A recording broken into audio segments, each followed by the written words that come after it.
Buenas tardes. Bienvenidos todos y todas a este encuentro, a este diálogo con Ángel. ¿Qué tal? Hola, Ángel. Muy buenas. Gracias. Soy escueto. Sí.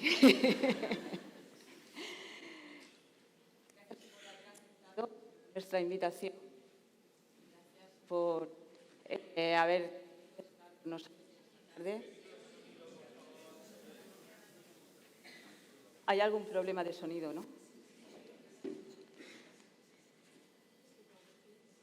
Cuando me giro, no, bueno. Hola. Raro. Hagamos que todo sea... Ignórame, vengo de la tele, ¿no? Sé lo que es.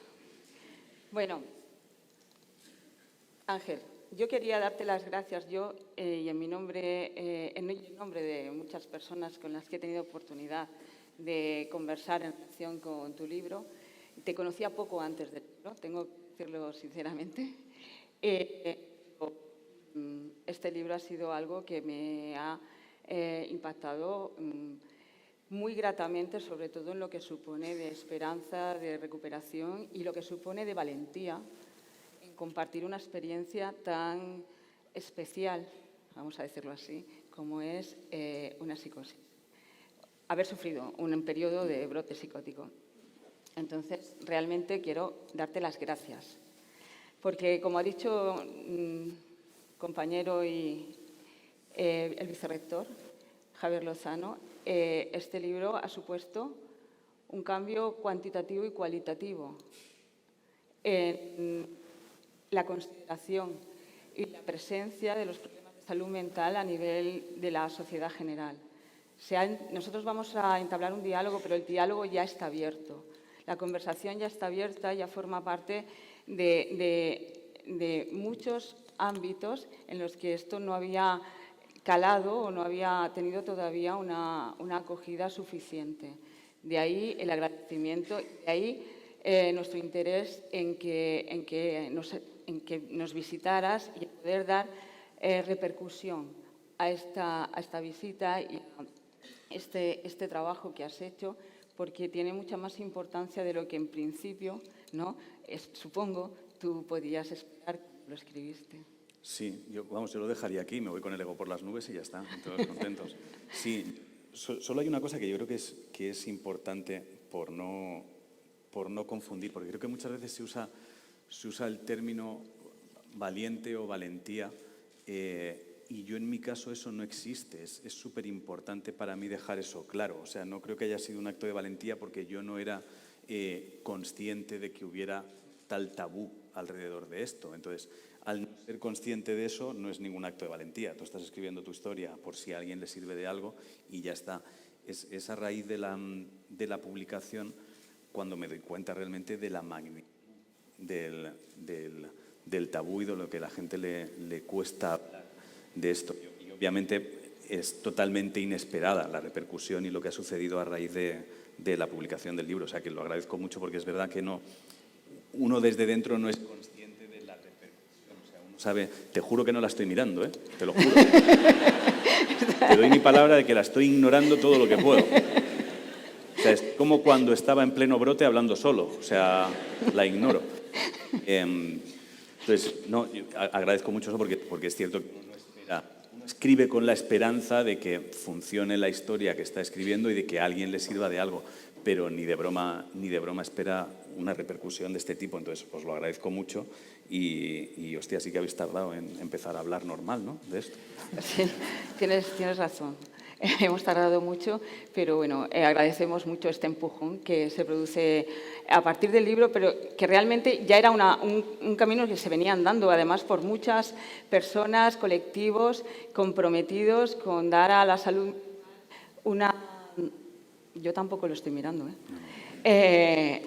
con dar a la salud mental una vuelta, una forma de incluirla en los ámbitos generales de la vida de las personas y que todos somos susceptibles de tener dificultades en periodos de nuestra vida en función de lo que la vida nos ponga por delante. Entonces, bueno, esta es la razón fundamental y el avance, ¿no?, que se ha producido. Bueno, voy a ir explicándote a ti y a los que nos acompañan. Hemos establecido una tarde de diálogo y de intercambio. El diálogo y intercambio se va a producir entre las personas que estamos aquí arriba en la mesa, pero también hay otras personas, profesionales y usuarios o familiares comprometidos con la mejora en la salud mental, en la atención y en la atención a las necesidades de las personas que están en esta situación y que, bueno, no han podido acompañarnos y que después de participar los que conformamos parte de la mesa entrarán en streaming. Y finalmente, como tercera parte del acto, tendremos la posibilidad... No va a ser fácil, ¿eh? A ver, aquí hacemos esto normalmente. Claro. La posibilidad de que el público pueda también participar haciendo preguntas aquí a nuestro invitado esta tarde. La forma que hemos tomado para que podáis hacer esas preguntas, recibido al entrar una tarjeta cada persona donde puede anotar las preguntas. En un momento del acto, cuando terminemos lo de la mesa, se recogerán las preguntas. Unas personas que nos colaboran con nosotros harán una selección rápida, no puede preguntar todo el mundo, como podéis comprender. Y, bueno, pues se harán algunas preguntas por parte de una de nuestras compañeras que subirá y hará portavoz del público, ¿de acuerdo? Entonces, tenemos estos tres ámbitos de conversación. Voy a nombrar a las personas que nos acompañan en la mesa esta tarde. No sé cómo hacerlo para que no... a mi izquierda está Carmen, ella es estudiante de psicología, de cuarto de psicología, ha sido alumna nuestra. No puedes imaginarte la cantidad de psicólogas y psicólogos que hay en la sala. Qué guay. Y ella es una persona muy buena estudiante y además comprometida con el... Voy a hacer una pregunta que quizá ayude. Si nos quitamos los de corbata y los usamos como si fueran de mano, ¿a ti te llegará el sonido y no se cortará? Lo digo porque tiene más sentido que preguntemos a sonido si en un minuto cree que podemos resolver esto, a tratar de ir sobrellevando sobre la marcha, que igual es más inteligente, parar un minuto, solucionarlo y retomar, ¿no? O sea, si nos confirman que tiene solución, molaría que alguien de sonido nos dijera algo, claro. Sí, claro. Una pista. Está. Vale. Dime qué pasa. Puede que esté haciendo muchas sombras, que somos muchos micrófonos. Claro. ¿Vale? Sí. Entonces vamos a intentar sacar la petaca al lado que esté más visible, ¿vale? Y si no, podemos hacerlo con el micrófono de mano. Vale. Yo si tenéis de mano, tiraría de mano. Vale. Vamos a probar así. Parece que las petacas tan escondidas no funcionan bien. Vale, vamos a intentarlo ahora. A ver. Sí. Si me giro, sí está funcionando. Ay. Bueno, a mi izquierda está Carmen, estudiante de psicología, que va a traer esta curiosidad de las personas más jóvenes y más recientes en este ámbito, que más recientemente están incorporadas a este ámbito. También está Alberto Figueroa. Alberto Figueroa es una persona que, bueno, él se presenta a sí mismo, ¿no?, como él es licenciado en Derecho, en este momento está en situación de desempleo. Sin embargo, él forma parte de la asociación FAISEM y es un activista, además en Incluyete Radio, etcétera, y bueno, señala que en algún momento él hace uso de los servicios de salud mental porque en algún momento de su vida, ¿no?, pues los dolores emocionales han sido muy intensos y muy graves. Además, también contamos con Julio Frías, y tengo todo el día esa palabra, Julio Frías, discúlpame. Julio Frías, bueno, pues estoy muy emocionada porque fue alumno hace años y ahora es psicólogo clínico especialista en los servicios públicos de salud mental de aquí del distrito Torre Cárdenas, que es el distrito de Almería, y bueno, pues desarrolla su labor atendiendo a las personas que solicitan este servicio. Además, contamos con el José Manuel García Montes, profesor del Departamento de Psicología, en la casa, codirector del máster de terapias contextuales, artífice fundamental de este evento y, además, experto investigador, uno de los principales investigadores en nuestro país en el ámbito de la psicosis. Y, finalmente, bueno, pues yo misma ya me ha presentado el vicerrector, soy Paqui López, también profesora de psicología y, en este momento, responsable de la unidad de atención psicológica de esta universidad. Bien, pues vamos a iniciar la rueda de preguntas. Y vamos a empezar, hemos tomado un criterio que podía ser este u otro cualquiera y vamos a empezar por la más joven, ¿vale? Entonces, Carmen, ella ya lo sabía, ¿eh? No, es que me ha gustado que has dicho, cuando la presentabas decías, lo más jóvenes, bueno, más recientes, entonces me ha gustado como llamar recientes a los jóvenes, me ha gustado mucho eso, los más recientes. Sí, están recientemente incorporados al mundo cruel. Me ha gustado, como están en el horno, ¿sabía? Los chavales del horno. Carmen. Cuando tú quieras, las preguntas que tengas a bien hacerle a... ¿Se escucha? Vale, sí. Pues muchas gracias y buenas tardes a todos. Bueno, a mí de forma breve también me gustaría empezar felicitando por el gran libro que has escrito y dándote también las gracias por haberlo hecho porque a mí me parece que tiene mucho mérito describir tan detalladamente una experiencia así y nos has permitido que nos sumerjamos directamente en tu locura y así que te doy las gracias. Gracias. También por normalizar el hablar de salud mental. Y bueno, pues voy a hacer ya la pregunta. En una parte del libro cuentas tu corta relación con el psicólogo. Y sabiendo lo que ocurrió, es normal. Pero si hubieras tenido la oportunidad de ir a otro profesional que encajase más contigo, ¿qué te gustaría haber tratado con él o ella? Que creas que te podría haber servido especialmente en tu recuperación. Creo que nada. O sea, creo que en mi caso y por cómo soy yo, hice lo más inteligente que podía hacer, que es tratar de resolverlo yo y descifrar qué estaba pasando. Pero voy a tratar de explicarte por qué. Mi experiencia con el psicólogo, vaya por delante que sé que hay psicólogos extremadamente buenos, extremadamente profesionales. La mía fue terrible, pero como en todos los negocios, hay gente muy buena y gente muy mala. No tiene más. Yo di con alguien muy malo. Jamás me hubiese planteado buscar otro porque uno de los problemas que tiene, creo, vaya por delante, porque a veces, esto también déjame aclararlo, a veces da la sensación cuando se hace una presentación de que yo de repente voy como adalid de todo, como experto en todo. No, yo he tenido una movida, he salido de mi movida, te cuento lo que he hecho, si te sirve bien, si no, no. Pero no soy experto en absolutamente nada más que en lo que yo he vivido. Y de eso sí tengo la certeza de cómo soy yo y lo que yo he vivido. Creo que uno de los problemas que tiene dar con un mal psicólogo en un momento así, y lo más delicado, es que estás en el momento de mayor fragilidad de toda tu vida. Entonces, no tienes fuerza para jugártela a buscar otro. No puedes, no te fías. O sea, no te fías de ti, no sabes lo que es, y lo último que quieres es jugar con la posibilidad de que vuelva a sucederte algo así. Entonces, de repente, a todo el peso que ya llevas encima, no te apetece añadirle el buscar a alguien con quien te entiendas.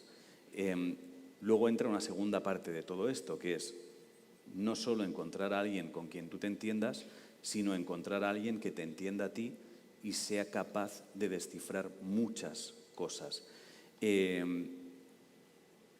Obviamente, como mi experiencia es nula, no sé cómo es ser psicólogo, pero lo que intuyo es que necesitas, si eres psicólogo, una honestidad brutal por parte de la persona que está en tu consulta.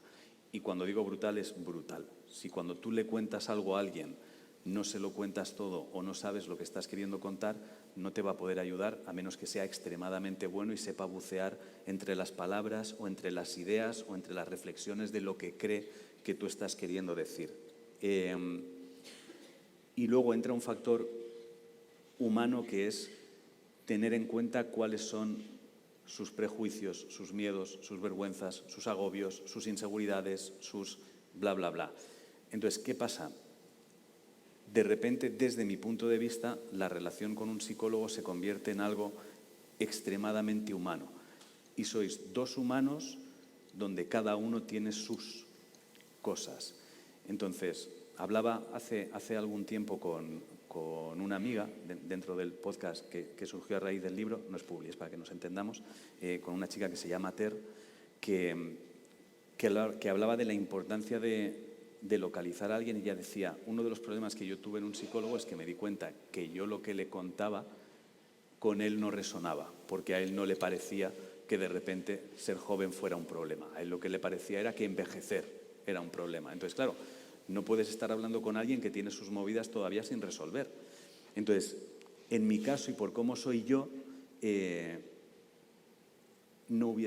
que hice lo más inteligente, que es enfrentarme yo a lo mío, porque es con la única persona con la que realmente eres honesto de verdad. Otra cosa es que no seas capaz de verbalizarlo, de que a lo mejor tú y yo hablando, yo sepa lo que pienso de mí o mis movidas, no te las quiera transmitir, no las quiera decir en voz alta, pero yo las sé.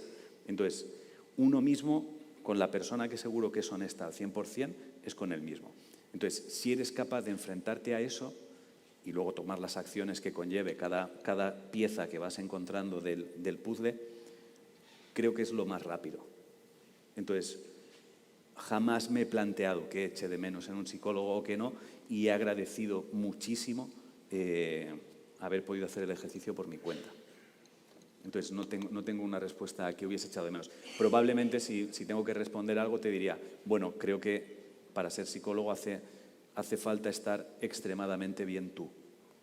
Creo que es imprescindible que tú estés bien contigo mismo para poder escuchar sin los prejuicios de otro. Quiero decir, tú imagínate que vas a un psicólogo que lo que crees que la juventud es que no tiene ni puta idea de nada. Entonces, ¿cómo vas a hablar con ese tipo? Quiero decir, si ya estoy entrando en tu consulta y tú tienes tus prejuicios, amigo, y tus jugadas no resueltas, ¿qué me vas a ayudar a mí? Entonces, probablemente lo que hubiese agradecido es encontrar a alguien que tuviera ya sus movidas resueltas para poder ayudarme con las mías, probablemente. Ya Vale. está, le vamos a dejar porque si no... Ok. ¿Sí? Sí. Muy bien. Alberto. Muy buenas, Roberto. ¿Qué tal? Él no tiene sonido. No, se lo han dado todo a ella. ¿Ahora? Ahora. Sí, ahora. Pues Ángel, encantado, buenas tardes. Igual. Sobre todo, darte las gracias porque has visto el sentido del humor en la locura. Y yo creo que es un gran instrumento el humor. Lo he visto estando bien, ¿eh? Bueno, no importa el momento, sino que lo has visto. Bueno, la pregunta es, dices en el libro que ser honesto y escucharse de verdad no es algo que uno haga habitualmente. En este sentido, ¿qué opinión te parece la idea de que se pudiera implantar en todo el proceso educativo una asignatura de educación emocional para que la gente empezara a conocerse a sí misma? Que sería extremadamente importante conocer bien a quien la imparte, para que no tratara de dirigirte emocionalmente hacia cómo debes sentirte tú. O sea, creo que sería muy interesante enseñar a la gente a escucharse. Eso sí, eso creo que sería muy importante, mucho más importante que saber el nombre de los putos ríos, la verdad, para serte sincero. Pero porque no nos enseñan, pero porque nadie, creo que, esto es un poco raro, pero en titulares para que nos entendamos, creo que uno de los problemas es que no nos enseñan a vivir, nos enseñan a convivir, te enseñan unas reglas sociales, de educación, de convivencia, etcétera, etcétera, pero no te enseñan a ser honesto contigo mismo. O sea, no te enseñan a que si no estás de acuerdo con algo, no tienes por qué aceptarlo, no tienes por qué encajarlo. Hay muchas alternativas, hay muchas formas de vivir, muchas formas de enfrentarse a las cosas. Entonces, me parecería extremadamente inteligente enseñar a la gente a ser honesto con él mismo.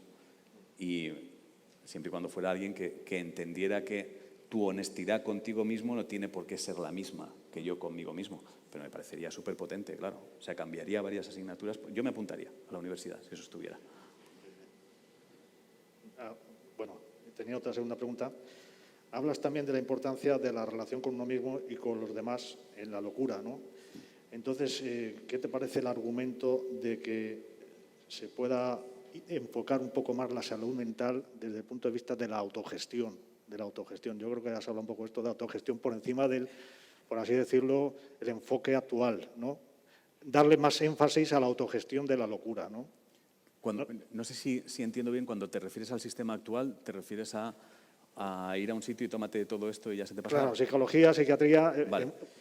No, sin descartar eso, Sí. darle más importancia también a la autogestión de la locura.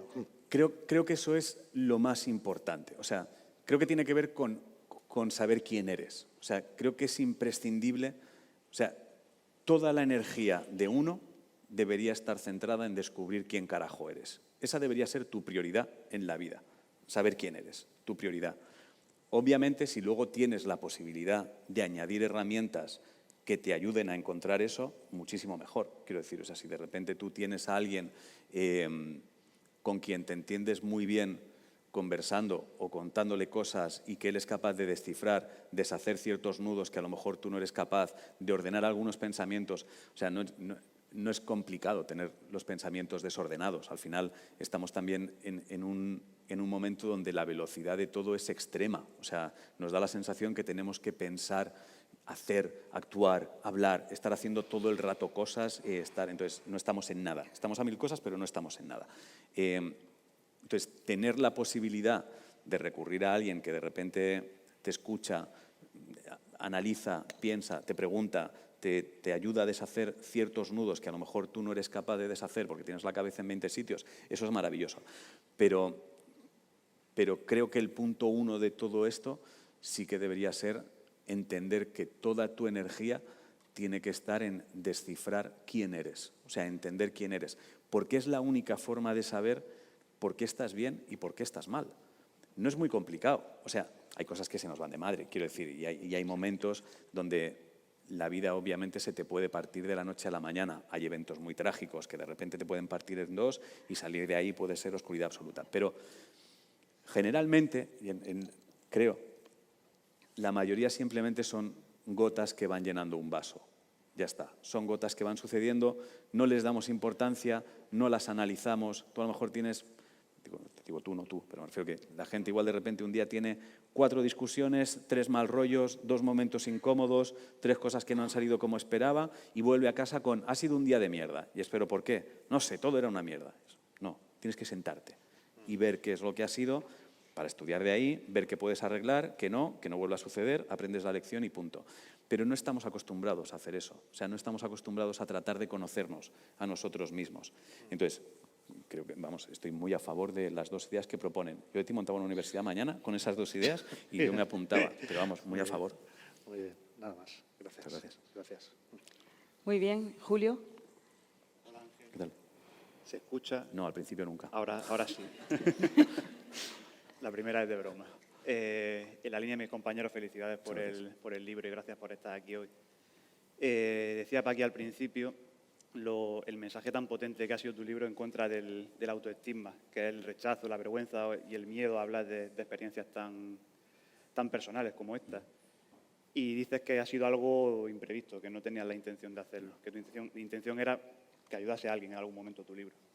Y no se me ocurre mejor forma de medir el impacto que ha tenido en tus lectores, después de casi un año desde que se publicó, que preguntarte por el feedback que has recibido de la gente que te ha leído, si has recibido muchos mensajes de que ha servido de guía, como modelo para también abrirse a gente. Sí,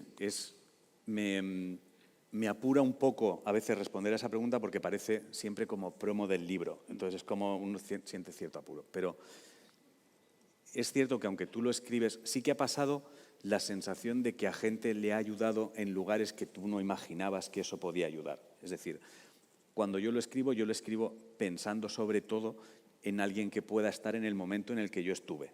Esa es en la persona en la que pienso, es si has pasado por esto, estás en ese momento en el que yo estuve buscando un libro de alguien que hubiera pasado por algo así, que hubiera remontado, aquí lo tienes. Tú lo escribes para esa persona. Lo que me he ido encontrando después es algo que me ha sorprendido a mí y que obviamente celebro. Y es que de repente te encuentras con gente que lo que te dice es, a mí me ha servido, pues igual a mí me ha servido porque estaba justo en ese momento, o a mí me ha servido porque he podido poner palabras a algo que no sabía explicar. Es decir, yo no sabía explicarle a mi entorno qué es lo que me pasaba o cómo me sentía, y con estas frases o con estos ejemplos me ha servido para explicarlo. Me he encontrado con gente que de repente te dice, pues me ha servido para entender algo que creo que está viviendo alguien cercano, o me ha servido para entender que estoy en un punto en el que quizá me vendría bien hablar en voz alta y pedir un cable. Entonces, sí me he encontrado con muchos mensajes de gente que le ha echado una mano en lugares distintos. Eso es lo que ha sido más sorprendente para mí, en sitios distintos. No sé si hago la segunda pregunta Sí, ahora. sí. Me parece que das con una idea muy interesante en tu libro, porque todos estamos acostumbrados a que nos lancen el mensaje de que tenemos que cuidar de nuestra salud mental, y tú pones también el foco de los demás. Dices, no solo hay que cuidar de la nuestra, sino de la de los demás, de los que tenemos cerca. Y a mí me surgía como una asociación natural entre cuidar de la salud mental de los demás y un poco la comedia, el papel que tiene la comedia en todo esto. Y te quería preguntar cómo ves tú el papel curativo, terapéutico que puede tener la comedia en muchos momentos. Bueno, pasa una cosa con la comedia. O sea, si te refieres a la comedia, al uso de la comedia como herramienta cuando estás mal, si te refieres a eso, no puedes recurrir a ella cuando estás mal porque no existe. O sea, a mí hay muchas veces que me preguntan, ¿pero y ser cómico te ha ayudado en la recuperación? Y es no, ser cómico me ha venido muy mal para la recuperación, porque de repente la sensación que tienes es, a todas las sensaciones que alguien que haya pasado por algo así sabe que son, tienes el añadido de jamás podré volver a ser gracioso. Entonces, de repente es un lastre más.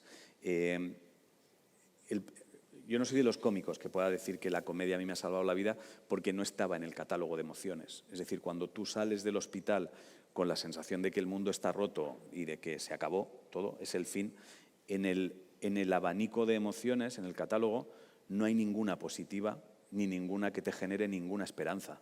No hay ninguna. O sea, todas las emociones que tienes ahí puedes escoger entre estamos mal, estamos peor, estamos en la mierda. ¿Cuál de las tres quieres? No hay ninguna que sea hoy hace un poco de luz, bromita con esto, no hay ninguna. Entonces, esa emoción no está. Entonces, en mi caso, la comedia no estuvo. Obviamente, si me dices, ¿crees que en el día a día el humor es una herramienta útil? Creo que es la herramienta más poderosa, una de las más poderosas que pueden existir. Pero porque te permite quitar hierro a las cosas y ver las cosas con perspectiva. O sea, en el momento en el que eres capaz de bromear con el momento más aterrador al que te estés enfrentando, si lo consigues hacer, has ganado. Pero con mucha diferencia, acabas de ganar. O sea, si eres capaz de hacer una broma en el momento más aterrador, has vencido, amigo. O sea, tienes mucha ventaja. Si quieres usarlo cuando estás en el pozo, no la vas a encontrar, ya te lo digo, no hay luz, no está. Muy bien. Bueno, En mi caso. gracias. Carmen tenía una segunda pregunta que se le ha quedado antes en el tintero. No, pero ya ha pasado el turno de Carmen. Ya, pero ya sabes, somos así. No, que esta es buena. Vale. Como si la otra hubiera sido mala, muchacha. A ver, teniendo en cuenta que en el libro dices que tuviste que reconstruirte desde cero, ¿cuál dirías que es la principal diferencia o diferencias, perdón, que soy de Almería, entre tu antigua personalidad y la de ahora? Todas. O sea, no hay.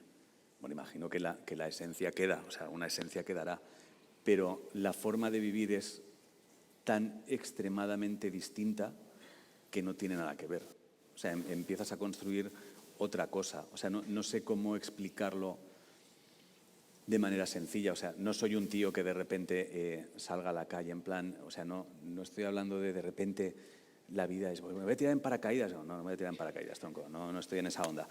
Pero sí empiezas a diseñar una vida de forma muy consciente. O sea, no tomas ninguna decisión porque sí.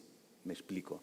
Yo creo que generalmente estamos montados ya en vidas donde hay un montón de elementos que no sabemos por qué están por rutina. O sea, es probable que tengas amigos que están ahí por antigüedad, que no te apetecen demasiado, pero siguen ahí, te sigues hablando con ellos, viendo con ellos, no sabes muy bien por qué, no estáis construyendo nada, tampoco os queréis tanto, cosas como muy rutinarias, sigues aceptando planes, no sabes muy bien por qué, sigues haciendo trabajos, no sabes muy bien por qué, creciendo incluso dentro de empresas sin saber muy bien por qué estás creciendo ahí. O sea, vas como encajando todo lo que sucede porque consideras que, bueno, es lo que hay que hacer, estoy en marcha, no puedo pararme a pensar. En el momento en el que decides que absolutamente todo en tu vida tiene un significado, todo cambia. En el momento que aprendes a escuchar, todo cambia, todo cambia. En el momento que entiendes el poder y el valor de las palabras, todo cambia. Entonces, de repente vives de una forma totalmente distinta. O sea, en esencia, pues imagino que soy lo mismo. Quiero decir, nunca he sido un tirano. He sido muy gilipollas, pero no he sido un tirano, no he sido un mal tío. No le pegaba a los perros por la calle, sigo sin pegarles. Pero sí notas que tenías probablemente más ego, o sea, un ego innecesario que no hace falta. Tienes probablemente muchas actitudes adquiridas de crío porque lo has visto, lo has vivido y te parece que esa es la manera de comportarse. Pues a lo mejor has heredado actitudes de tus padres que te hacían gracia cuando eras crío y de repente cogías la actitud de, pues yo ahora cuando me hablen voy a ser un poco cínico porque me hace gracia este rollito de no sé qué. Y entonces hay un día que te paras en tu casa y dices, pero a mí me gusta este rollo de ser cínico, no me interesa, ¿no? ¿Por qué lo estoy haciendo? Entonces, te paras a pensar quién eres, te paras a ver si realmente cuando hablas con la gente hablas como quieres hablar, como te gustaría hablar, las veces que respondes por inercia y no lo pensabas, las veces que... Entonces, en el momento en el que empiezas a ser muy consciente de todo lo que estás haciendo, de todo lo que estás diciendo y de hacia dónde quieres ir y de las decisiones que tomas, te conviertes en una cosa totalmente distinta. Entonces, claro, no tiene nada que ver con el tipo de antes. O sea, hay cosas que se habrán quedado. Quiero decir, la comedia me gusta, el sentido del humor me fascina, pero a nivel humano yo creo que todo cambia, todo, por suerte, para mí. Muy bien. Gracias. Nada. Pepe, cuando quieras. Yo también quería felicitarte. La primera frase nunca, Pepe. No se te vaya. Yo también quería felicitarte por el libro, ¿no? Me parece que es impresionante cómo planteas la psicosis desde dentro, cómo cuentas tu experiencia y además lo haces de una manera simpática. Quiero decir que explicar un brote psicótico de una manera divertida es muy complicado. Muchas gracias. Y lo haces genial, ¿no? Me parece que es, de verdad, una parte buenísima del libro y también es una parte muy buena la parte en la que expones tu recuperación, que es tuya, es personal, ¿no? Y bueno, pues ha supuesto un viaje de ida y vuelta, por decirlo así, hacia la locura, ¿no? Has vuelto a la normalidad desde la locura y bueno, al final, ¿no? Llegas a la conclusión o llegas a decir en el audiolibro, sobre todo de una forma muy emocionada, que es lo mejor, que la locura es lo mejor que te ha pasado en la vida. Sí. Claro, esto choca con otras personas para los que la locura es justamente lo peor o de las cosas peores que les ha pasado en la vida, ¿no? Entonces, una de mis preguntas iba un poco por lo que estaba preguntando Carmen, ¿no? Que qué cambios, o sea, ¿qué entiendes tú por una vida mejor, ¿no? Y yo creo que lo que, si he entendido bien, lo que has dicho es que básicamente es una vida más propia, más auténtica, más tuya, menos llevada por automatismos, más o menos es... Sí, es una vida de forma consciente. Y yo creo que lo importante es que la gente tiene que entender que la reflexión de que algo así es lo mejor que te ha pasado es una reflexión que haces desde donde estás ahora. No es una reflexión que haces cuando sales del hospital. Obviamente, cuando sales del hospital, eso no es lo mejor que te ha pasado en la vida. Eso es lo peor que te ha pasado y te parece que no vas a salir de ahí jamás. O sea, hay ciertas reflexiones que las puedes hacer pasado el tiempo y desde donde estás. Obviamente, si yo no hubiese conseguido remontar, no estaría diciendo esto. Es de cajón. Pero a mí sé, por cómo soy yo, que si no llego a vivir ese momento, no me hubiese planteado nada de lo que estuve obligado a plantearme. O sea, jamás. O sea, jamás.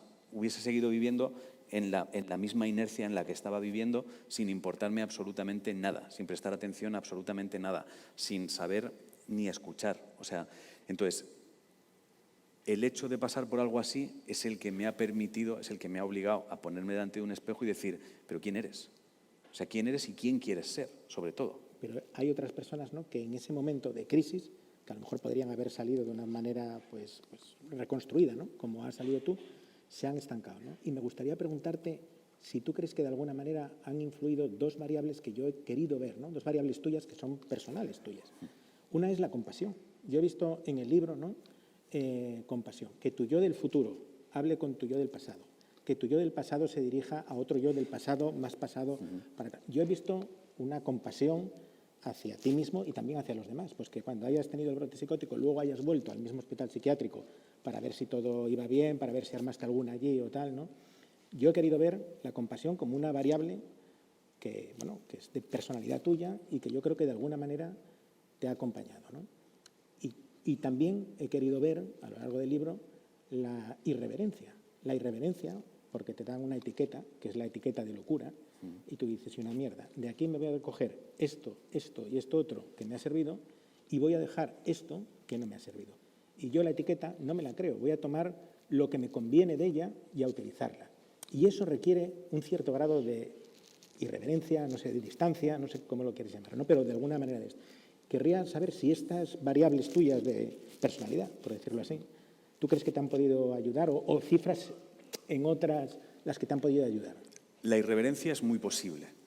La irreverencia es muy posible, pero porque soy alguien que nunca acepta por bueno lo que me digan los demás. Nunca. O sea, tengo que... Yo solo creo en las cosas que yo vivo y yo veo, única y exclusivamente. Me da igual la experiencia de los otros si no la descubro yo por mí mismo. Entonces, la irreverencia estoy convencido. Probablemente en mi caso, lo que sucede, y es porque eso sí que siempre he sido así, es que no me he dejado convencer de algo que creo que es muy delicado, y es el lenguaje que se utiliza con la gente que pasa por cosas así. Tenemos mucha tendencia, cuando a alguien le sucede algo así, a colocar el lenguaje, cuando hablamos con él, en pobrecito, madre mía lo que te ha pasado, ahora qué difícil, ya verás, tienes que entender que es que tú ya, a partir de ahora, y me niego en rotundo. O sea, me niego en rotundo a que un hecho puntual de tu vida vaya a diseñar todo tu futuro. No estoy de acuerdo.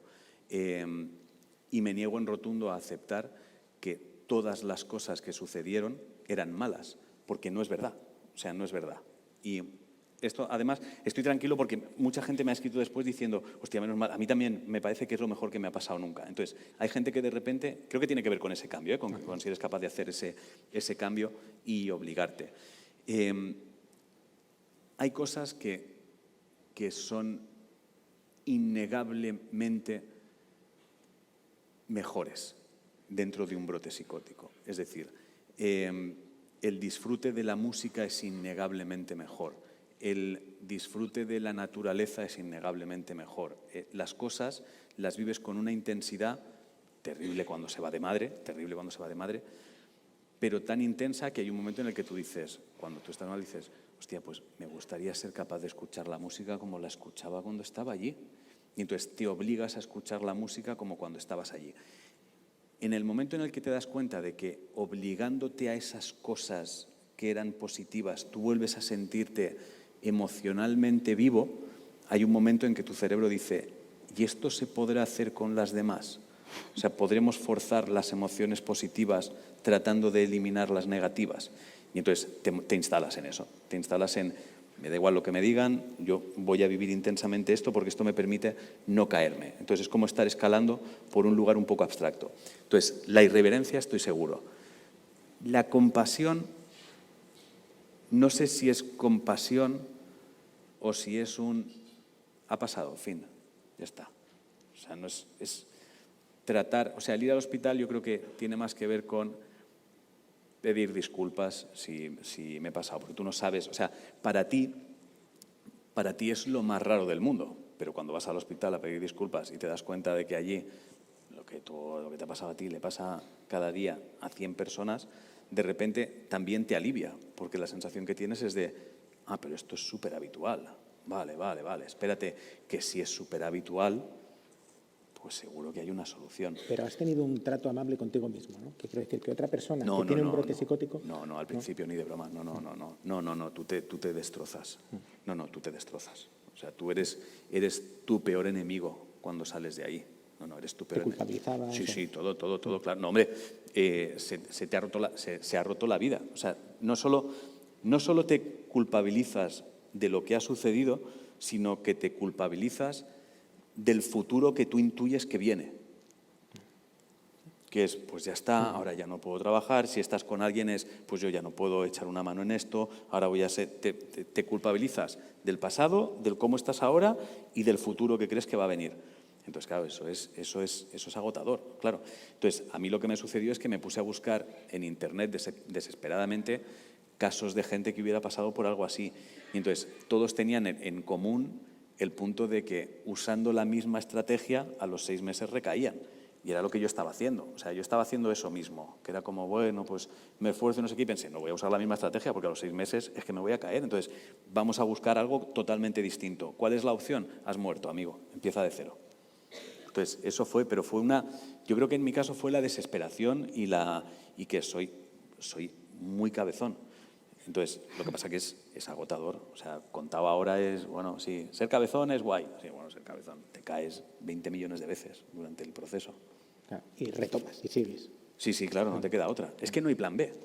Es que no hay plan B. O sea, no, es que no hay plan B. Es que es o esto, o esto, o no remontar. Tú decides. Entonces es insistir, insistir, insistir. Pero yo creo que es un poco como aprender a hacer algo. No tiene más. O sea, yo creo que alguien que trabaje con la cerámica, el primer día no le va a salir un cenicero, pero seguro. Se le va a romper y va a tener que coger el molde y poner más barro y la cantidad de agua. Entonces, insistes. Y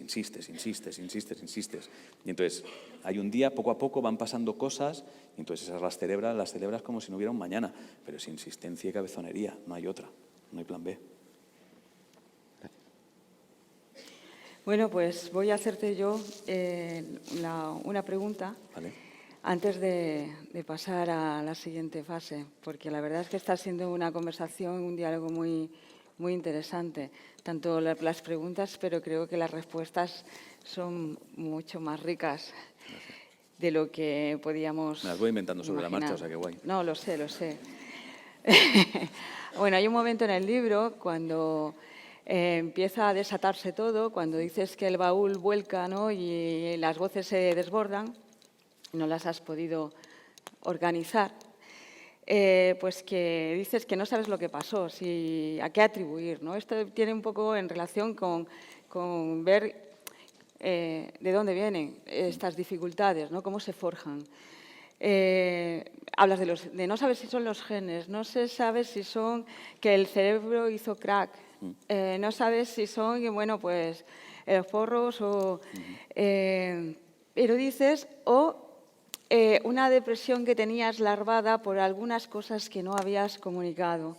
Y siguiendo el hilo del libro, vas hablando de que hay una burbuja que se rompe después, que estalla para adentro, y que esa burbuja la has construido para que las cosas que pasan duelan menos. Un poco más adelante, estoy hilando, señalas que llevabas como 10 años en que no acababas de encontrar tu sitio profesionalmente, no trabajas en muchas cosas que te estabas fundiendo los ahorros, algo así. Señalas que deja entrever como cierta sensación de fracaso, ¿no?, que estabas teniendo. Esto es lo que dices. No sé si ahora ya... No, de fracaso no. No, el fracaso lo he puesto yo. Eso. Lo he dicho yo, ¿no? Sensación como que no encontrabas tu sitio, no acabas de arrancar. Eso es lo que pone. Lo de la sensación de fracaso es lo que lo he incorporado yo. Vas haciendo en pequeñas pinceladas, ¿no?, no de una forma uniforme, no permite no es un argumento hilado del tirón, por decirlo así. Pero a mí me da la sensación de que tú, no lo sé, y esa es la pregunta, vas dándote cuenta, después de que ya te estás recuperando, de que la lectura es una forma de sobrevivir al sufrimiento que la vida te pone por delante. No. La locura no es una forma de sobrevivir al sufrimiento que la vida te pone por delante. No. Lo que es una forma de sobrevivir a lo que la vida te pone por delante es muy probablemente la careta que todos nos ponemos, pero no la locura. Es muy distinto. La locura puede que sea una consecuencia de esa careta que todos nos ponemos. Es distinto, es muy distinto. Todos, creo que a menos que tengas, lo comentábamos antes, yo creo muy por encima, a menos que tengas evento trágico que te parta la vida en dos, y voy a poner un ejemplo que todos vamos a entender, a menos que de repente tu vida esté perfecta y te llamen diciendo que tus hijos han tenido un accidente y han muerto, que eso muy probablemente te parte la vida en dos de la noche a la mañana, de forma irremediable. Creo que la mayoría simplemente vamos aceptando y encajando cosas que no queremos en nuestra vida y nos engañamos diciendo que sí las queremos. Fin. Justificamos cosas que no queremos probablemente por el miedo a enfrentarnos y tomar la decisión de cambiarlas, porque eso supone un salto al vacío, obviamente, es de cajón. Entonces, vas tragando y vas aceptando. O sea, generalmente, creo que mucha gente lo que hacemos es esconder detrás de emociones abstractas lo que nos sucede. Es como, ¿qué te pasa? No lo sé, estoy como mal, y no queremos como hacernos las preguntas que nos queremos hacer. Pero generalmente yo creo, hay como dos pilares fundamentales en estar bien o estar mal, y que son preguntas súper sencillas, que no necesitas reflexionar mucho sobre ellas, porque algunas cosas, cuando haces la pregunta, el cerebro responde de manera inmediata porque ya sabe la respuesta. Otra cosa es que tú no quieras enfrentarte a la respuesta, pero el cerebro la sabe. Quiero decir, ¿estás con la persona que quieres estar? Tu cerebro ha contestado. Da igual, tú ya lo sabes ya sabes si quieres estar con esa persona, si no. O sea, ¿esta es la persona con la que quieres estar toda tu vida, el resto de tu vida? Sí, así, tal y como estáis. Claro, ¿qué pasa? Si la respuesta es no, pues tienes dos opciones. O reaccionas y cambias y es, bueno, pues hasta aquí lo nuestro, y entonces te enfrentas a ese vacío, o te engañas y dices, sí, sí. Eso es una careta. La segunda es, pero ¿estás dedicando tu tiempo a lo que lo quieres dedicar? ¿Realmente estás trabajando donde quieres trabajar? ¿Estás estudiando lo que quieres estudiar? ¿De verdad? ¿Es esto? El cerebro lo sabe, ya ha contestado. Otra cosa es que tú tengas la movida de, ya, pero era como digo yo, que me he dado cuenta de que no era esto lo que quiero estudiar, cuando no sé qué, cuando no sé cuándo, cuando, ok, otra careta, es tu carga, suerte con eso. Y de esas hay muchas, constantes. Entonces, lo que creo que sucede es que no nos enfrentamos a esas y no reaccionamos. Entonces, bueno, a eso añádele, pues si de vez en cuando tomas pastillas, tomas María, o tomas coca, o te emborrachas, o te vas por ahí, o pasas de enfrentarte a las cosas, pues se va cargando, y entonces estalla. Entonces, generalmente creo que detrás de que el cerebro haga crack, lo que hay es una cantidad de microcosas que has ido camuflando y que en el día a día no te paras a enfrentarlas. Entonces, todo se convierte en, no lo sé, es que estoy mal, no sé lo que me pasa. Y es, no sabes lo que te pasa, sí lo sabes, que no te apetece ir a ver a tus padres cada fin de semana, tronco. Ya, pero son mis padres, ¿qué voy a hacer? No voy a ir. Y es, pues es que a lo mejor tienes que hacerlo para estar bien. ¿Que va a ser súper chungo durante una temporada y te vas a sentir súper raro? Probablemente, pero luego estarás bien. Porque es como, vale, descompresión, ya no tengo que pasar por eso. Pero simplemente es eso. Entonces, no creo que la locura sea lo que no. Creo que es la careta que nos ponemos para no tomar las decisiones que debemos tomar. Muy bien, muchísimas gracias. Nada. Bueno,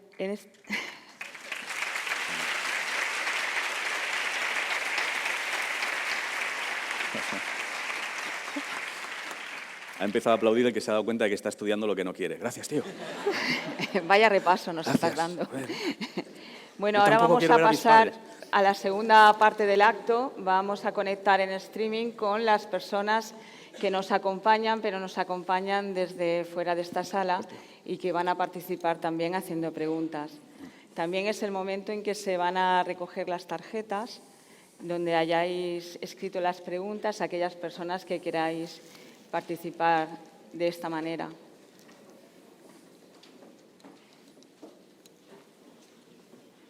Cuando se pueda la conexión. Ahí están aquí. No, Ah. por eso. ¿Cómo está esto? Hola, pues a mis espaldas están Enrique González Camacho y Esther.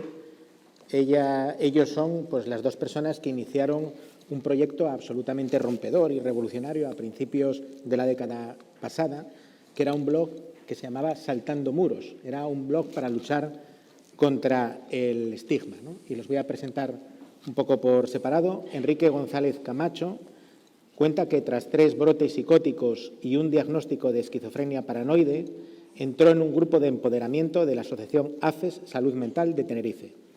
Desde entonces ha formado parte de su junta directiva. Los últimos 6 años como presidente de la entidad, reivindicando derechos y trato digno a las personas con problemas de salud mental. Enrique está luchando por la sensibilización contra el estigma en institutos y centros formativos y desde el podcast Radio Himalia. Y Esther es psicóloga clínica en las unidades de media y larga estancia del antiguo Hospital Psiquiátrico de Santa Cruz de Tenerife. Cuando queráis. Hola, ¿se nos oye bien? Siguiente, el viejo truco de no le oímos, ¿eh? ¿Se nos escucha? Muy bajito, Esther.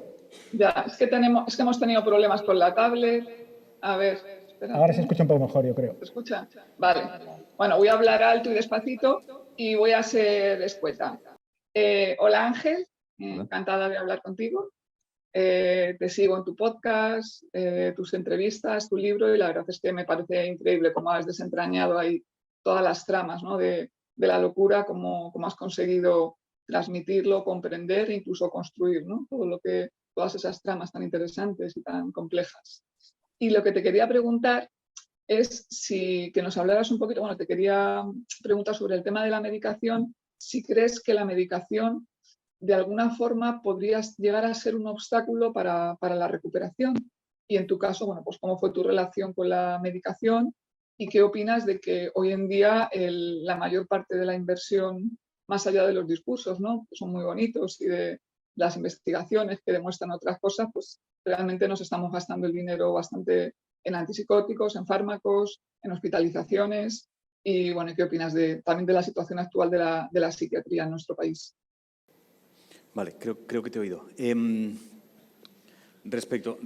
No soy un tío que esté dedicándole tiempo a políticamente cómo se trata la salud mental. No me interesa lo más mínimo. O sea, no me interesa. No soy alguien que de repente haya decidido cambiar su vida para dedicarse a tratar de concienciar sobre esto, ni nada. Soy un tío que ha escrito su historia, si te sirve, fenomenal, y ya está. Entonces, no estoy involucrado ni trato de reflexionar sobre cómo se usa. Claramente que hay pocas herramientas y que se invierte poco, es obvio, no es ningún secreto, y creo que es importante que se entienda que va a ser así siempre.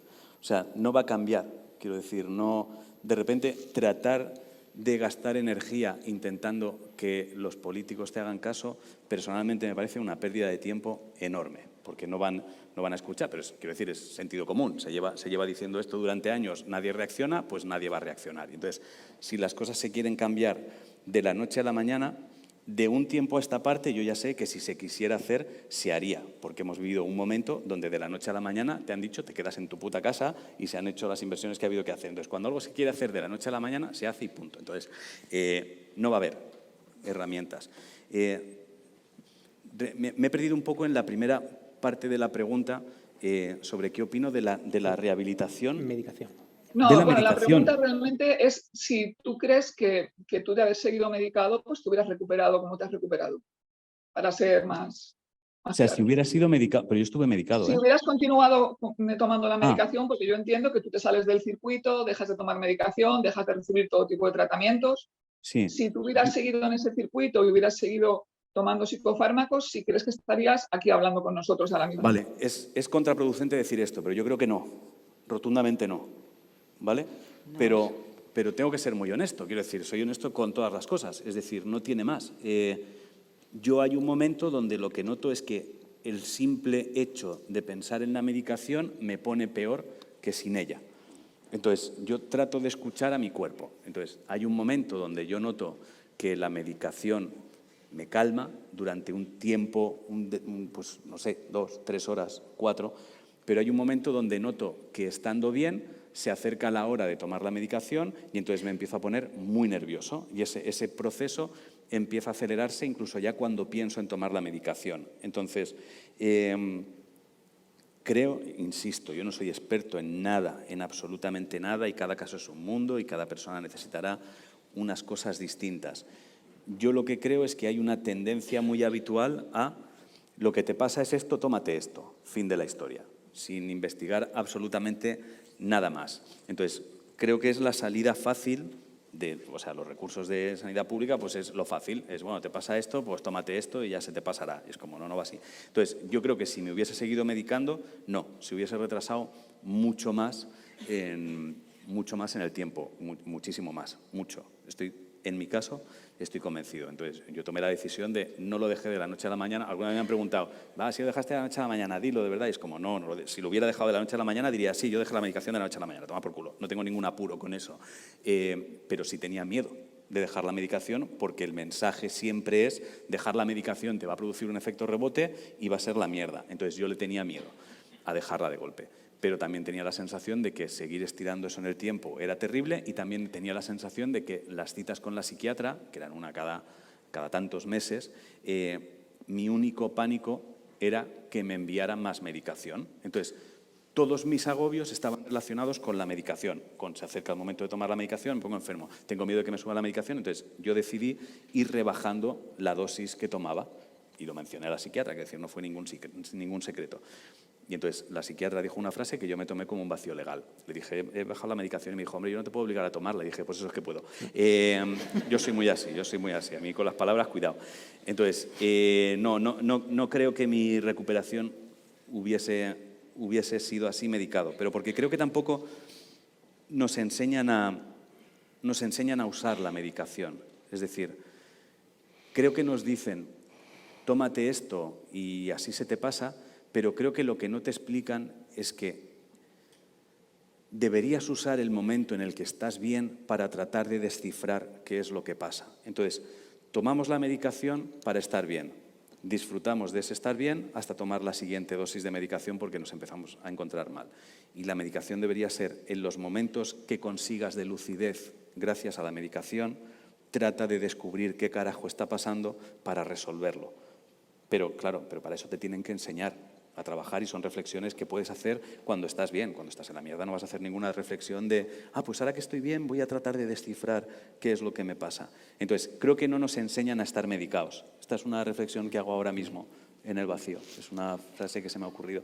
Pero creo que no nos enseñan a estar medicados. Y sería interesante que enseñaran, y sería muy interesante que te explicaran por adelantado qué es lo que puede pasar, cómo te puedes sentir, porque de repente con la medicación tú empiezas a tener emociones que son muy distintas. O sea, te empiezas a encontrar muy extraño. A lo mejor estás calmado en cosas, pero estás histérico en otras. O sea, yo la sensación que tenía era de ser una olla de agua hirviendo sin poder sacar el vapor por ningún sitio.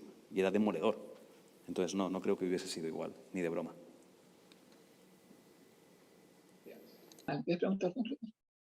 Buenas tardes, Ángel. En primer lugar, felicitarte por tu libro y también por salir del armario, porque muchas personas han vivido el estigma de tener un problema de salud mental, y a veces nos ha costado verbalizar y contar lo que nos pasa, y entonces creo que es un ejemplo que tú lo hayas hecho y hayas salido de ese armario un poco de la locura.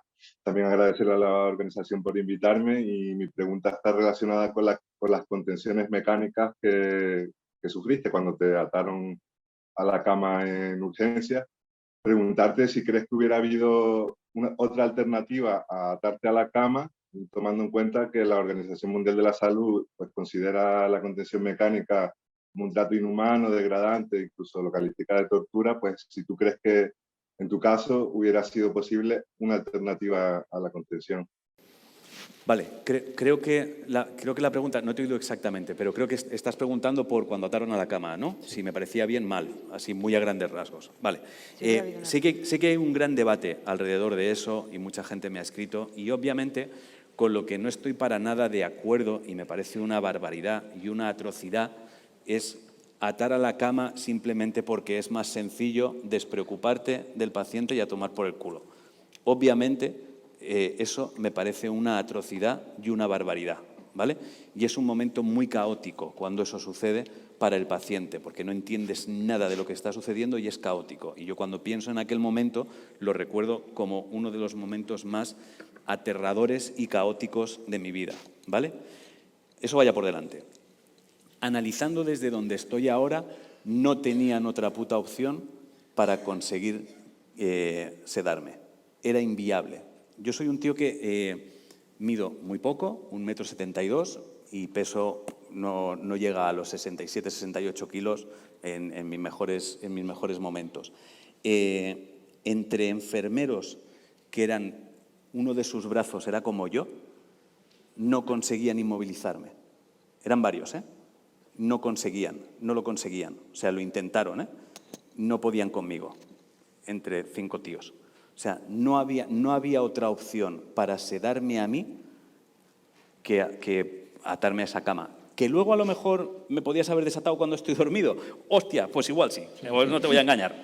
Sí, igual no hacía falta todas esas horas porque ya me he dormido. Quiero decir, ya está, ok. Pero en ese momento concreto, yo creo que no tienes otra opción si un Mindundi como yo es capaz de impedir que gente que son, pues, La Roca, Dwayne Johnson, me ponga una inyección para que me sobe. ¿Que luego igual se estiró más de lo necesario? Sí, puede ser. ¿Que luego hay gente que lo usa para hacer el mal? Pues me parece una atrocidad, claro. No sé si me escuchas, si se escuchó bien. Me ha gustado tu respuesta, no sé si se me oye bien. Yo, en mi caso, yo he estado atado en varias ocasiones y realmente yo sí considero que hay una alternativa, y eso que tú cuentas quizás es porque tú sentías una amenaza, porque el lugar para ti de estar en urgencias era un lugar amenazante, porque vienen 8 personas de repente cuando tú ingresas a decirte que te desvistas y tú sientes miedo. Entonces ese miedo quizás te lleva a defenderte, ¿no? A querer defenderte. Entonces, para mí sí que hay una alternativa a esas contenciones, y es crear espacios y lugares que no sientas como amenazantes. Claro, pero tu caso es distinto al mío. Quiero decir, a mí por lo que me tienen que sedar es porque me encuentro un tornillo afilado y no se me ocurre otra mejor frase que decir: dejad que me lo quede, os juro que no me voy a cortar las venas. Hostia, de repente yo soy un peligro para mí. En mi caso, claro, yo no puedo hablar del tuyo, que entren unos tíos y te aten cuando no eres un peligro para nadie y no parece que estés siéndolo, me parece una puta barbaridad, no te voy a engañar.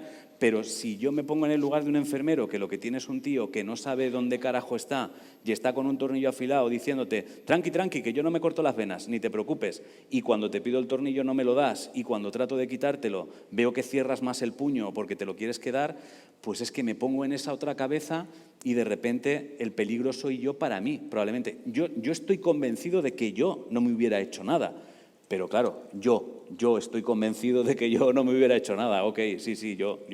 Pero claro, en tu caso me parece una barbaridad, que probablemente hay otra fórmula, totalmente de acuerdo contigo. Entonces, cuando me preguntan por este tema en concreto, entiendo que hay un gran debate porque cada uno lo analiza desde su propia experiencia. Entonces, claro, en tu caso, seguro que había 1000 millones de fórmulas. Probablemente la más segura era que en vez de 8 tíos entrara uno, se sentara en una silla y se pusiera a hablar contigo para ver dónde cojones estaba tu cabeza y tratar de llegar a ti por ahí. Porque igual simplemente tú estabas en Oz, ¿sabes? Y de repente hablando contigo de: hostia, sí, yo también soy un gato, tío. No se lo quiero decir a nadie, pero yo también soy un gato. Nos ponemos así como lomo con lomo y cuando estés ahí te calzo la hostia y a dormir. Pero claro, en tu caso sí, estoy totalmente de acuerdo contigo en que es desproporcionado, claro, no te puedo decir otra cosa. Pero en el mío yo era un peligro para mí, desde el punto de vista de los otros, y era inviable sacarme ese tornillo. Soy extremadamente fuerte cuando se me va la pinza. Soy muy guay. Otra pregunta. ¿Podemos hacer alguna pregunta o dejamos paso para que hable más gente? Sí. Tarde, Dejamos paso, vale. Regular de tiempo, si podemos dejar pasar Vale. a Marcos, a lo mejor. Perfecto. Lo siento. Muchas gracias. Gracias. Gracias. Gracias, Enrique. Gracias. No sé si cuando les miro les doy la espalda, en realidad. Es que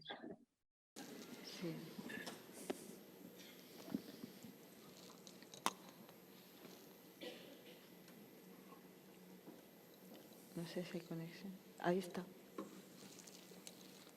Hola, Marcos. Pues nada, os voy a presentar a Marcos Obregón.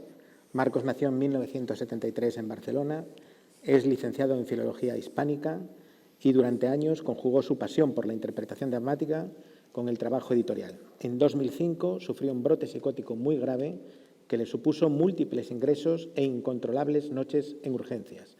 3 años más tarde se le adjudica una incapacidad absoluta.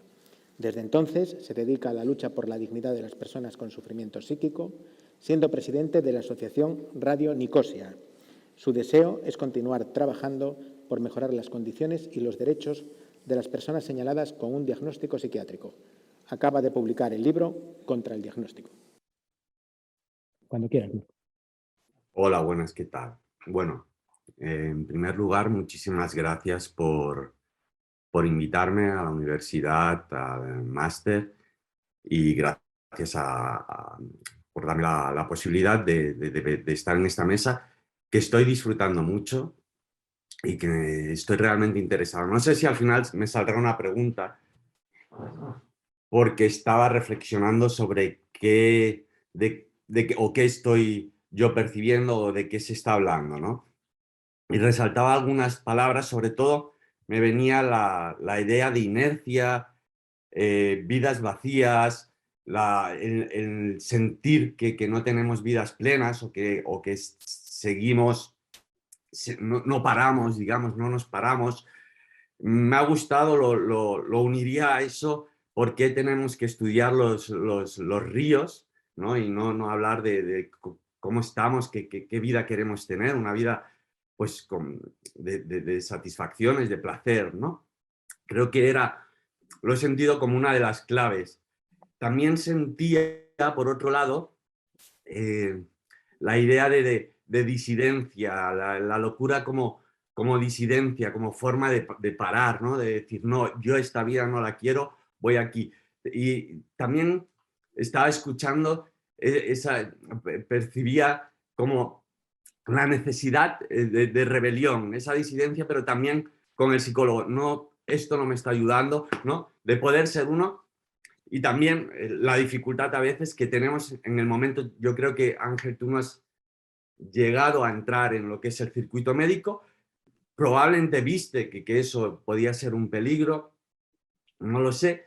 Agradezco mucho esto porque es como que sentía que estabas diciendo tenemos que escuchar más a la persona que sufre, ¿no? Yo tenía todo esto, tenía muy claro, yo me conocía, pero a mí nadie me escucha, o este psicólogo, y es verdad que hay muchos psicólogos, muchos profesionales excelentes, pero en muchos casos, tal como se concibe o tal como está diseñada el sistema psiquiátrico, ¿no? En muchos casos pues hay unos poderes y no se escucha a la persona. Es una persona que su palabra no vale cuando es él el que está sintiendo.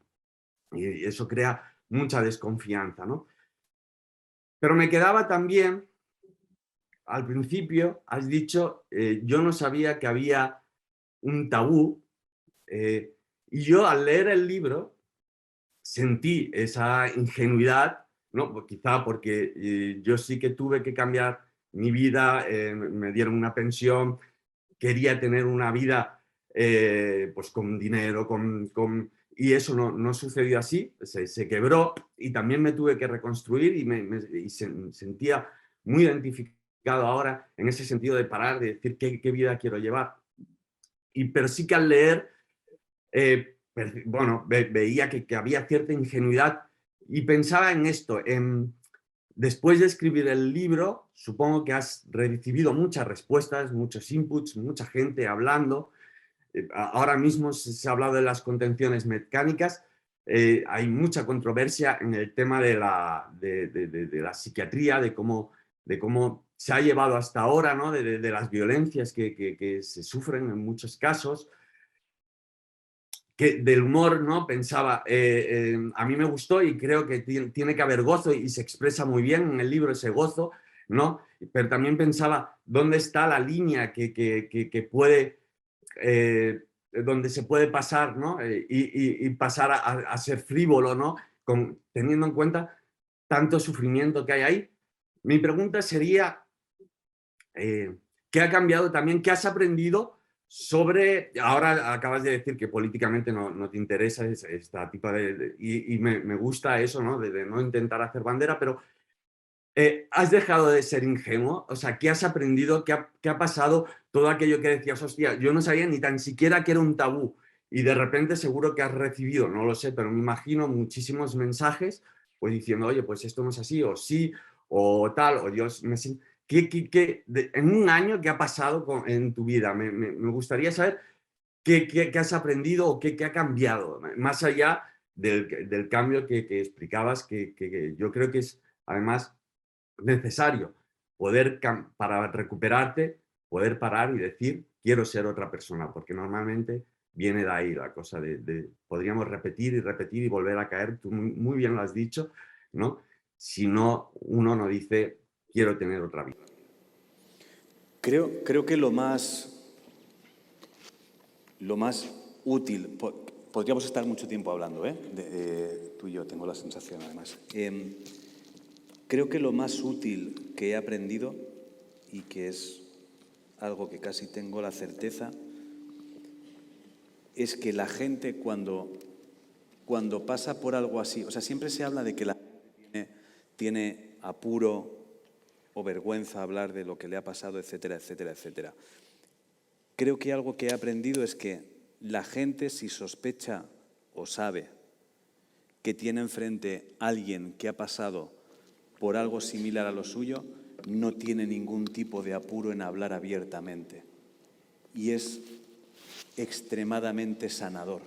Es muy sanadora la sensación de poder hablar con alguien que sabes que te está entendiendo y que no va a entrar a tratar de sentar cátedra o decirte lo que debes hacer o qué no debes hacer o cómo deberías sentirte. O sea, creo que de repente se establece como una especie de vínculo entre la gente y puedes entender milimétricamente cómo están. Entonces, eso es una pista bastante grande para mí de que el problema no está en que la gente no sea capaz de hablar de su salud mental. El problema está en que la gente no es capaz de hablar de su salud mental con alguien que no sepa que sabe escuchar. Eso es lo que te da apuro, porque de repente no te va a entender y va a ser agotador. Va a ser muy agotador tratar de explicar emocionalmente algunas cosas, lo cansado que es algunas cosas, lo esperanzadoras que son otras, etcétera, etcétera. Entonces, de repente la sensación de que crear un entorno seguro o tener un círculo seguro donde poder hablar sin ningún tipo de problema de las cosas es posible, ha sido muy, muy, muy revelador para mí. Porque de repente elimina la culpa, la sensación de culpa, en quien está mal, que es algo que generalmente la gente puede sentir. Sienten que lo que han fallado han sido ellos, porque cuando lo cuentan el otro no lo entiende. Pero cuando estás hablando con alguien que lo entiende, hostia, es muy liberador, muy, muy liberador. Entonces, creo que ese es uno de los puntos más interesantes para mí de lo que he descubierto en este año. Habría alguno más, pero creo que ese es uno que te gustará saber, sospecho. Nada.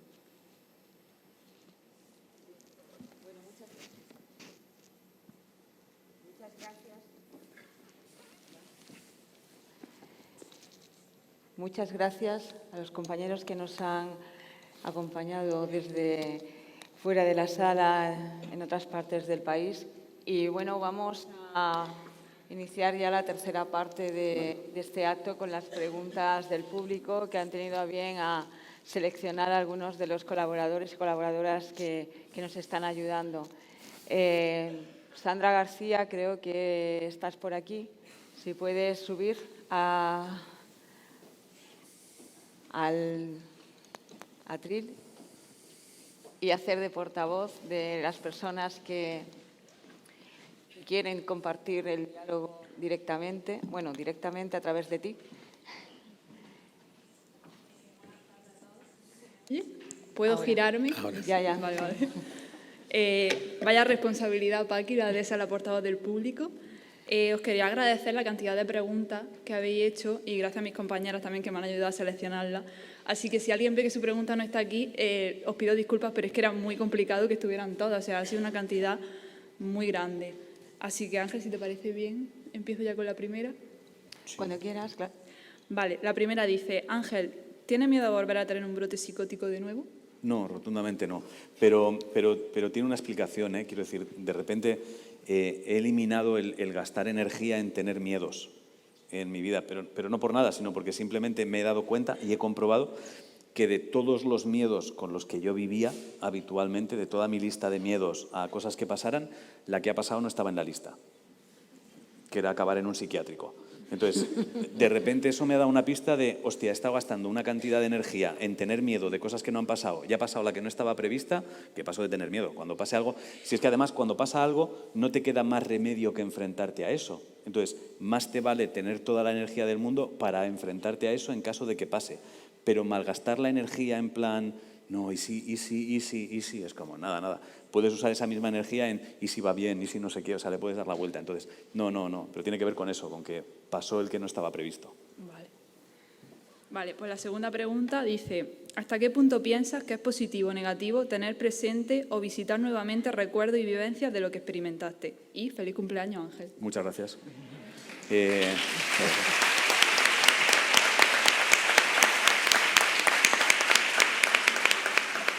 Bueno, eso yo creo que va con la persona, es positivo o negativo en base de lo que tú seas capaz de manejar y de cómo te hagas sentir. Obviamente, si viajar a ciertas cosas te hace sentir mal, es terriblemente estúpido. Si te hace sentir bien, es bastante inteligente.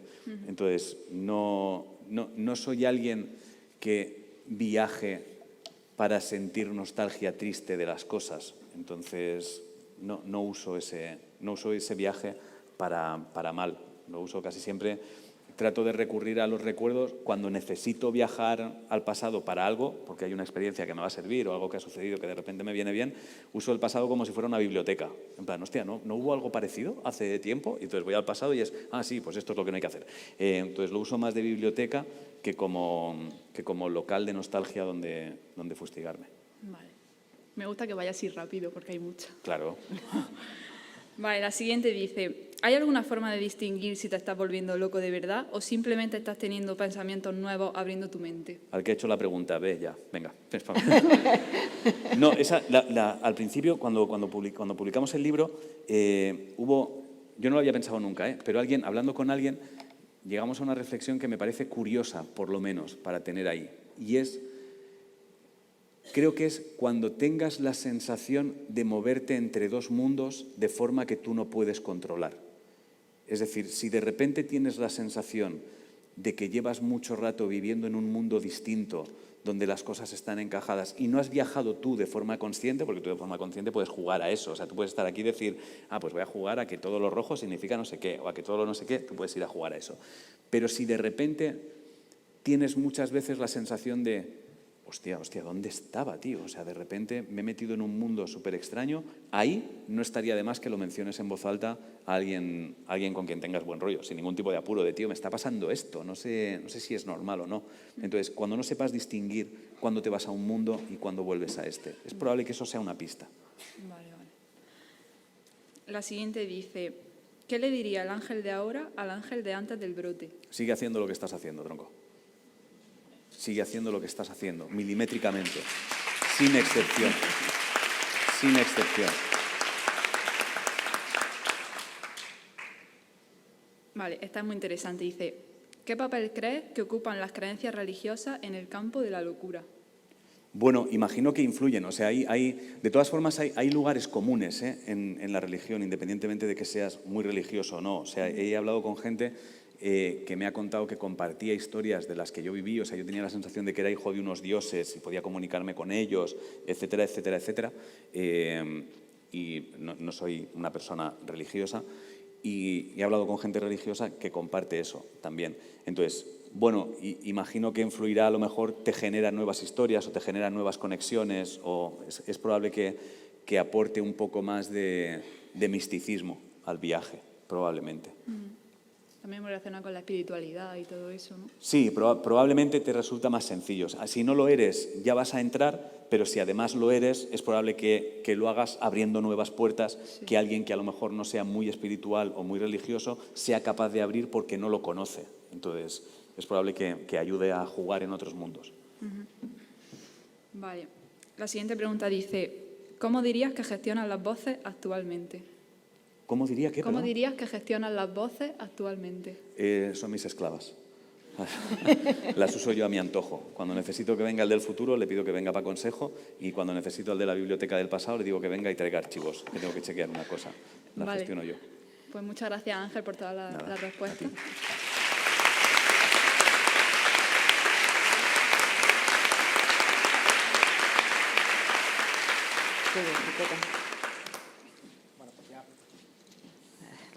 Ya por último, los agradecimientos, ¿no?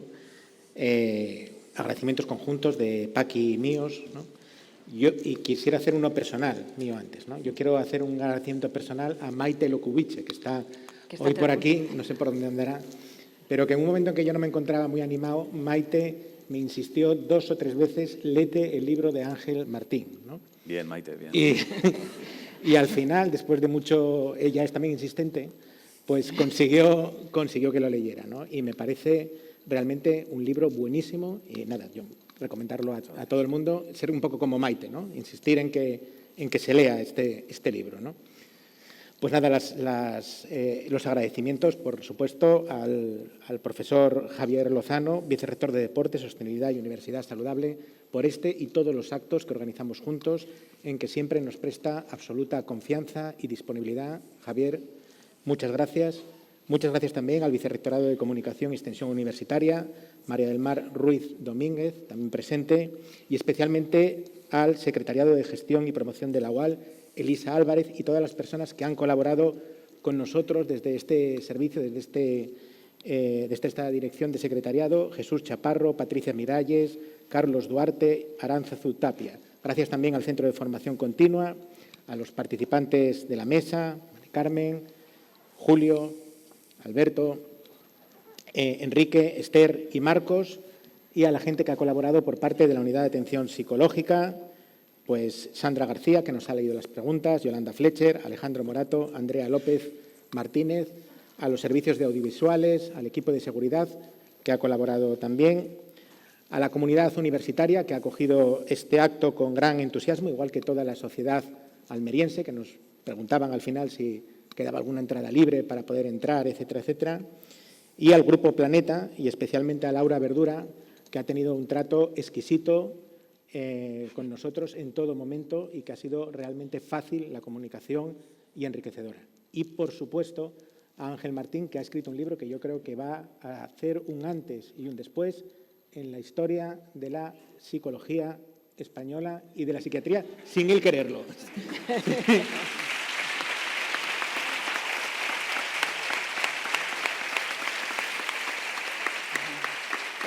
Y que ha aceptado la invitación de estos 2 profesores chalaos de aquí de la universidad en un día muy especial, que es su cumpleaños. Eso parece, eso he oído. Sí. Así que, Ángel, feliz cumpleaños. Muchas gracias. Muchas gracias.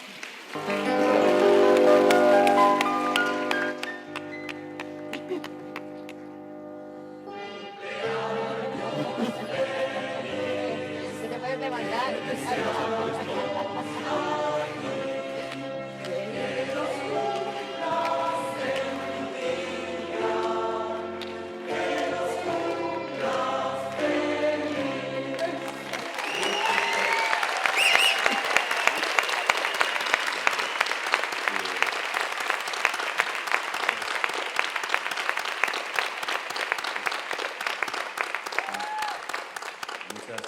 Muchas gracias. Me congratula confirmar que nadie sabe cantar el agudo de cumpleaños feliz. Muchas gracias. Muchísimas gracias a todos.